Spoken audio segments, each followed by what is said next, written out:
હવામાન વૈજ્ઞાનિક અશોક દેસાઈનું અનુમાન બંગાળની ખાડી અને અરબી સમુદ્રમાં સિસ્ટમ આવી છે। બંને સિસ્ટમ ઉપર આવે તો હવામાનમાં ફેરફાર થઈ શકે। ભેજનું પ્રમાણ વધી રહ્યું છે, જેના કારણે તાપમાન નીચા જતા નથી।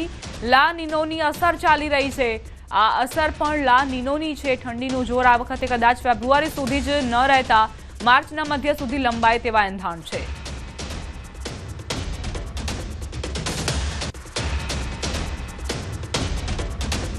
ठंडी ने लईने हवामान विभागनी आगाही। आगामी 7 दिवस तापमान यथावत रहेशे। राज्यमां उत्तर पूर्व पूर्वना पवन फूंकाई रह्या छे। अमदावादनुं लघुत्तम तापमान 19 डिग्री रहेवानी शक्यता। आजे नलियानुं लघुत्तम तापमान 11 डिग्री नोंधायुं।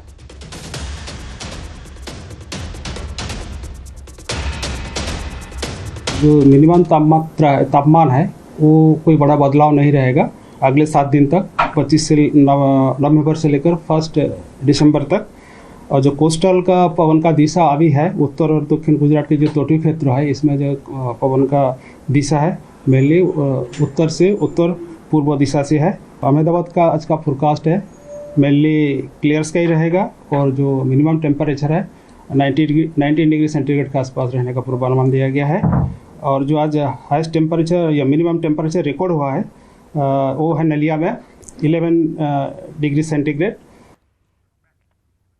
મગફળીની ખરીદી અંગે જીતુ વાઘાણીનું નિવેદન। 1.22 લાખ ખેડૂતો પાસેથી મગફળી ખરીદી કરાઈ। 2.76 લાખથી વધુ મેટ્રિક જથ્થાની ખરીદી થઈ। મગફળી, મગ અને સોયાબીનની ખરીદી કરાઈ। રાજ્યના 284 ખરીદ કેન્દ્રો પરથી ખરીદી થઈ। 100.84 કરોડનું ચૂકવણું કરી દેવાયું। ખેડૂતોના ખાતામાં પૈસા ટ્રાન્સફર કરી દેવાયા છે।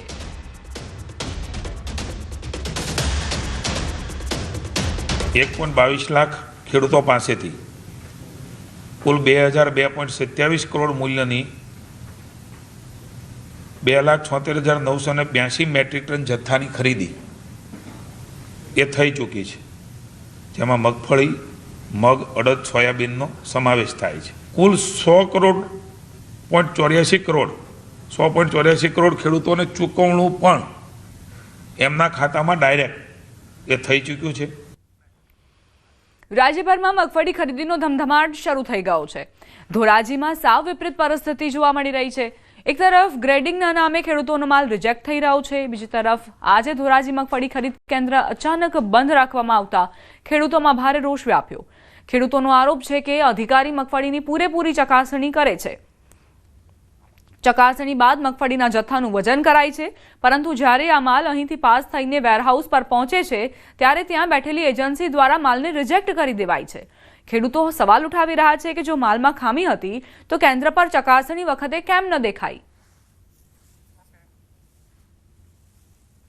ખેડૂતો સારી ક્વોલિટીનો માલ લઈને આવ્યા હોય અને ખરીદી કર્યા બાદ જ્યારે આ ગાડીઓ ગોડાઉનની અંદર જાય છે ત્યારે વેરહાઉસના અધિકારીઓ, જે ગ્રેડર એજન્સીના અધિકારીઓ છે, ક્યાંક ને ક્યાંક પૈસા પડાવવાનો કારસો કરી રહ્યા હોય તેવું લાગી રહ્યું છે। આખી ગાડીની અંદરથી માત્ર 1 કે 2 બોરી ઉતારી અને આખી ગાડી રિજેક્ટ કરી દેવામાં આવે છે અને ખેડૂતોને હેરાન કરવામાં આવી રહ્યા છે। મગફળી પણ સારી હતી, બધું કમ્પ્લીટ હતું, છતાં અમને પાછળથી આવી જાણ કરવામાં આવી। અમારી સરકારશ્રીને વિનંતી છે કે આવી રીતે ખેડૂતોને હેરાન કરવામાં ન આવે। અમે અમારા રવિ પાકની અંદર વ્યસ્ત હોય અને પાછળથી આવી રીતે કરે કે તમારી મગફળી રિજેક્ટ થઈ। સરકારશ્રીને વિનંતી, આમાં નિરાકરણ લાવી અને અમારા પૈસા પરત આપે। અમુક ગાડીમાં વધારે ડેમેજ હોય કે જે 4-5% ની ઉપરનો જે 8% ડેમેજ હોય તો એને રિજેક્ટ કરવી પડે છે, બરાબર છે। ઘણીવાર એવું હોય કે ઓલા સર્વેયર જે ચેક કર્યું છે એ બોરીમાં એને જો હાથમાં ન આવી એ બોરી અમારા હાથમાં આવે તો એવું થાય કે એ સાચો છે કે અમે ખોટા છે એવું નથી, સમજી ગયા। અને અત્યારે બધું બરાબર હાલે છે। અરવલ્લીથી સમાચાર। મેઘરજમાં ખાતર મામલે ખેડૂતોએ હોબાળો કર્યો। સંઘના ગોડાઉનમાં રજાનું બોર્ડ મારતા ખેડૂતોમાં રોષ વ્યાપ્યો। વિફરેલા ખેડૂતોએ ગોડાઉનનું તાળું તોડી અંદર ઘૂસ્યા તો ખાતરની અછતના દાવા વચ્ચે ગોડાઉનમાં ખાતર મળ્યું। ખાતર હોવા છતાં પૂરતું ખાતર ન આપતા હોવાનો દાવો કરાઈ રહ્યો છે। ખાતર બ્લેકમાં વેચતા હોવાનો ખેડૂતોએ આક્ષેપ કર્યો।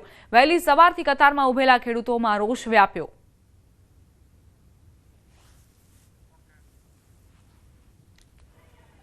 અત્યારમાં જે ખેડૂતોનો ખાતર લેવા માટેની લાઈનો લાગી હતી તો અમારી પાસે જે માલ સ્ટોક છે ખાતરનો એ ગવર્મેન્ટ સ્ટોરેજમાં હતો।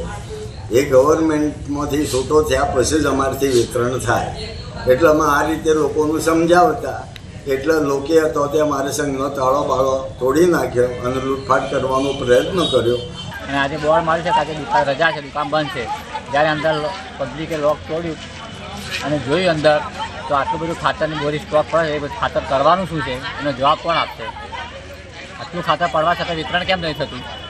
આ પબ્લિકને હેરાન કરવાના ધંધા કેમ છે? ખાતર પહેલી વાર તો કરવાનું શું છે એ જવાબ આપે પહેલાં. વિતરણ ખેડૂતોને આપવાનું છે, પછી એને બ્લેકમાં વેચવાનું છે. સમાચાર ગીર સોમનાથથી સૂત્રાપાડામાં ખાતર માટે ખેડૂતોની પડાપડી. ટીમડી ગામમાં ખાતર લેવા ખેડૂતોની લાઈનો લાગી. ખાતરની ગાડી